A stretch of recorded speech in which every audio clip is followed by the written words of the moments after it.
Perkembangan terkini terkait pemeriksaan Roy Suryo atas kasus tudingan ijazah palsu Presiden ke-7 Joko Widodo.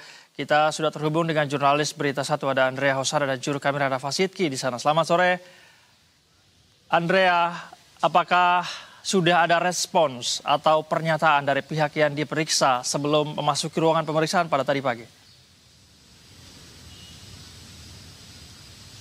Ya, selamat sore Said dan juga pemirsa Berita Satu. Benar sekali bahwa memang hari ini Polda Metro Jaya memanggil Roy Suryo CS sebagai tersangka kasus tuduhan ijazah palsu Presiden ke-7 Joko Widodo. Di mana selain Roy Suryo, penyidik juga memanggil rekan lainnya yakni Rismon Sianipar dan juga Tifauziah Tiasuma atau Dr. Tifa. Dan kemudian berdasarkan pantauan memang Roy Suryo sudah tiba di gedung di Treskrimum Polda Metro Jaya tadi sekitar pukul 10:16 waktu Indonesia Barat, yang mana ini merupakan pemeriksaan pertama Roy Suryo sebagai tersangka di dalam kasus ini. Dan tadi juga Roy Suryo hadir didampingi dengan kuasa hukumnya yakni Ahmad Kozinudin, yang mana memang sebelum memasuki ruang pemeriksaan atau sebelum memasuki gedung di Treskrimum tadi juga tim kuasa hukum menyebutkan bahwa ada beberapa hal yang dapat dijadikan poin.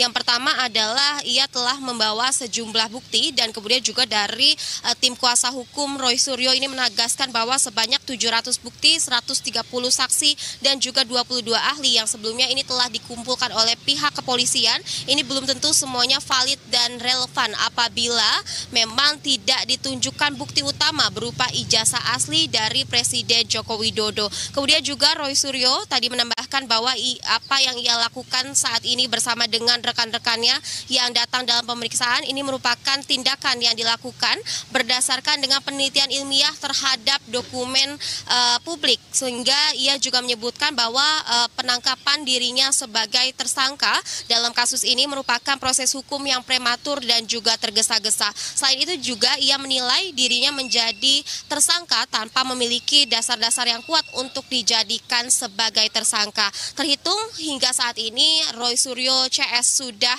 menjalani pemeriksaan kurang lebih selama 6 jam setelah tadi memasuki gedung di Treskrimum, dan juga yang menjadi pertanyaan apakah Roy Suryo CS ini akan langsung ditangkap setelah menjalani pemeriksaan. Namun tadi berdasarkan keterangan yang memang disampaikan oleh tim kuasa hukum, ia memastikan bahwa tidak ada penahanan setelah dilakukannya pemeriksaan pada hari ini. Dan namun memang berdasarkan prosedural hukum seperti yang kita ketahui bahwa memang Roy Suryo CS ini dilakukan pemeriksaan sebagai tersangka, belum termasuk ke dalam terdakwa ataupun terpidana. Dan untuk kasus ini memang polisi telah menetapkan 2 klaster, di mana Roy Suryo ini masuk ke dalam klaster yang kedua, dan juga ia dikenakan pasal pencemaran nama baik, kemudian juga fitnah dan ITE. Dan hingga saat ini kami awak media masih menunggu bagaimana hasil dari pemeriksaan yang telah dilakukan oleh Roy Suryo CS dengan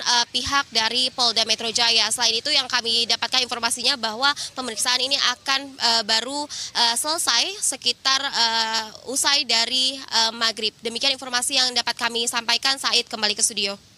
Baik, Andrea, pemeriksaan masih berlangsung. Kita akan nantikan seperti apa hasil pemeriksaan. Apakah akan ditahan langsung atau benar seperti kata kuasa hukumnya tidak akan ditahan. Kita akan tunggu nanti. Terima kasih informasi yang disampaikan Andrea Hosada, juru kamera Rafa Sidki melaporkan langsung dari Polda Metro Jaya. Selamat kembali bertugas, teman-teman.